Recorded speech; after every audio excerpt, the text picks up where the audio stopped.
a des vraies solutions à apporter et que le partage de la route et le respect entre les usagers, ça se construit et ça se fait pas du jour au lendemain. Il faut éduquer les enfants au niveau de l'école, le continuum éducatif dès le départ. Il faut apprendre à tous les conducteurs à se respecter entre eux. Dans la formation, apprendre aux automobilistes, aux motards, aux routiers, qu'il y a des véhicules différents des leurs qui circulent sur la même voie. Et puis là, on aura certainement un peu moins d'accidents. Vous savez que dans énormément de cas, entre un accident d'une voiture et un deux roues motorisé, dans pratiquement 70% des cas, le motard n'est pas responsable. Notamment en Paris et région parisienne. Donc on n'est pas les délinquants de la route. Pour l'instant, on est les victimes. Alors sans jouer les victimes non plus les tarifés, les pleureurs, à un moment donné, il faut que ce gouvernement se mette des vraies idées en place et mette une vraie politique de sécurité en place.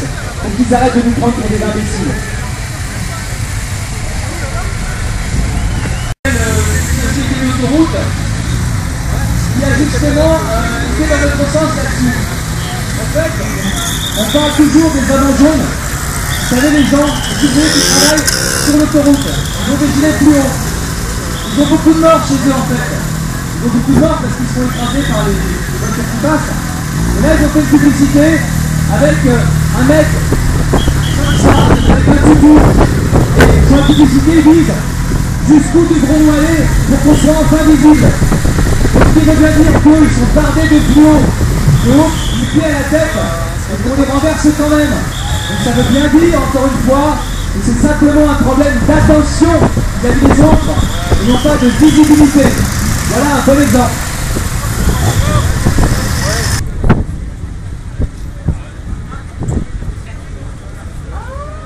Savoir qu'il n'y a pas que les motards qui se mobilisent, comme je vous l'ai dit, il y a aussi les autres usagers de la route qui enfin ont compris et nous ont rejoints. Parce qu'eux aussi, ils en ont assez d'être pris pour des délinquants et d'être rackettés toute la journée.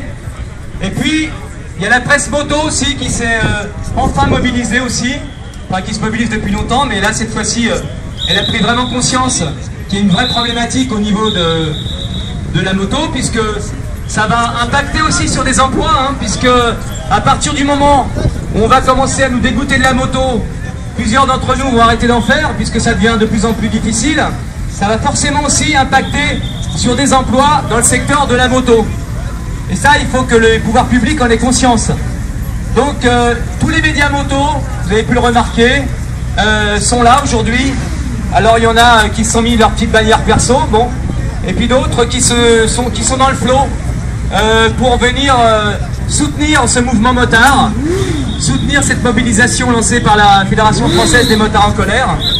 Et puis, donc ils ont lancé donc un sondage. Il y a déjà quelques milliers de réponses et ce sondage, il va certainement être envoyé ensuite, il va être utilisé et être envoyé à Monsieur Guéant pour bien lui démontrer que toute la presse moto, toute la moto, tout le monde de la moto aujourd'hui s'est mobilisé, accompagné du monde de l'automobile. En ce moment sur la route, 4000 morts.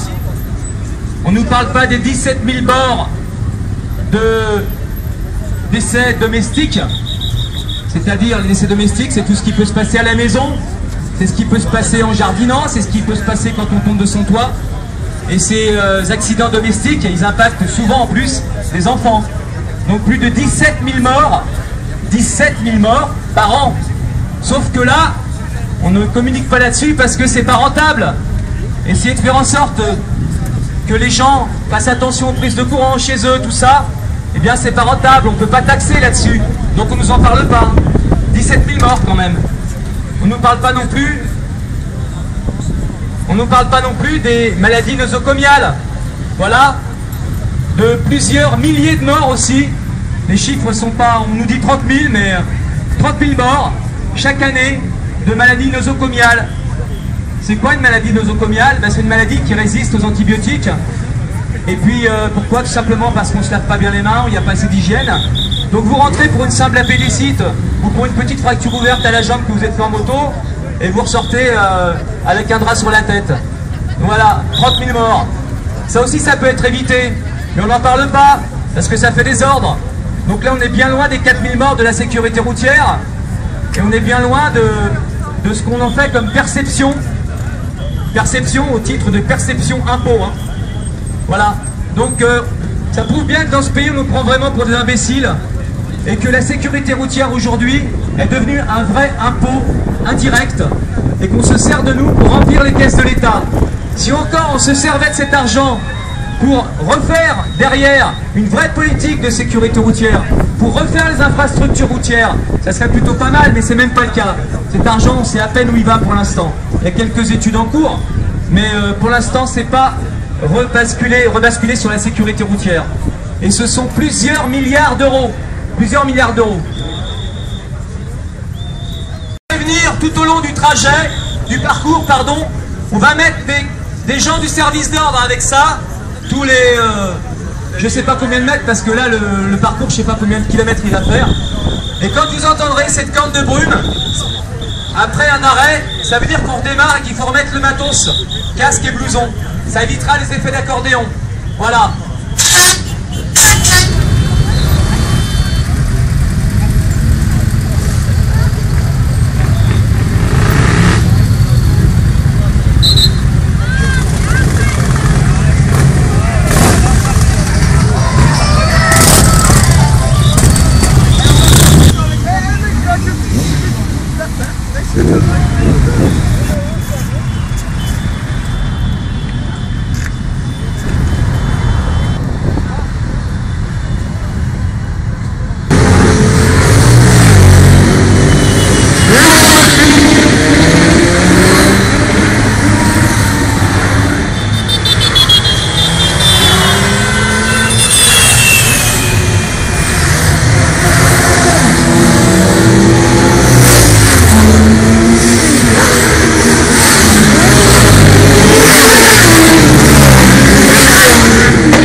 À une formidable mobilisation de tous les usagers de la route contre une politique de sécurité routière totalement répressive.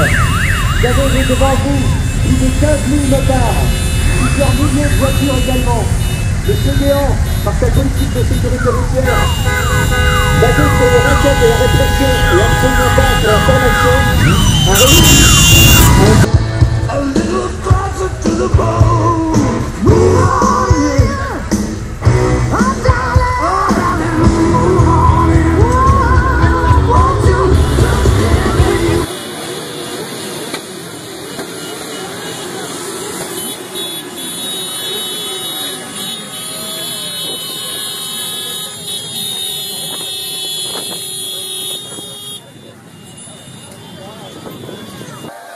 Allez-y, allez-y.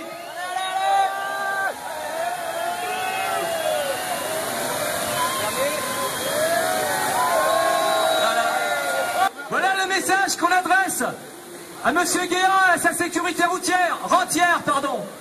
Voilà le message que les motards lui adressent. Nous ne sommes pas des enfants, nous ne sommes pas des délinquants. Nous voulons juste une vraie sécurité routière. Nous voulons de la formation et nous voulons que cesse cette répression aveugle. Ce régime, parce qu'on peut appeler ça un régime, est complètement obsolète et en dehors des clous. Il faut qu'il considère ses citoyens comme de vrais citoyens responsables et cesser de faire de la discrimination.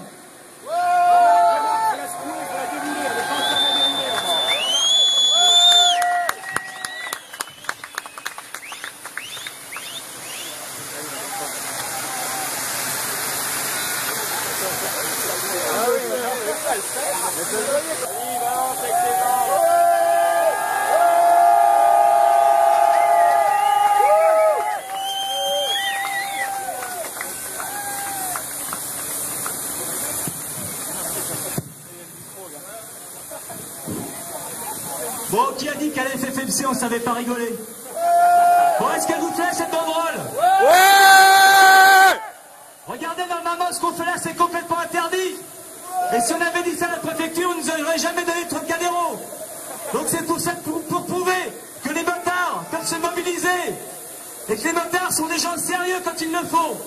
Voilà, on veut plus de cette politique de pseudo-sécurité routière.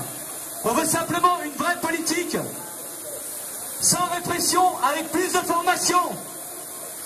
Est-ce que vous êtes tous d'accord? Alors, je vous rappelle qu'on a besoin toujours d'être mobilisés. On a besoin de gens. Donc, pour ceux qui sont volontaires pour donner un coup de main de temps en temps, n'hésitez pas. Et puis, tous les vendredis soirs à Bastille. Donc, restez encore un peu parce qu'il y a encore quelques copains qui commencent à arriver là-bas, enfin qui finissent d'arriver. Et puis, voilà. Pour faire cette banderole, il a fallu pratiquement 2 jours et 1 nuit de travail sans relâche, parce qu'il faut savoir qu'une banderole comme ça se trouve pas toute faite, et qu'il a fallu que les motards de la FFMC se transforment en couturières, et puis ensuite en peintres. Il a fallu trouver un stade de foot où on pouvait l'étaler pour la peindre. Donc imaginez un peu le boulot.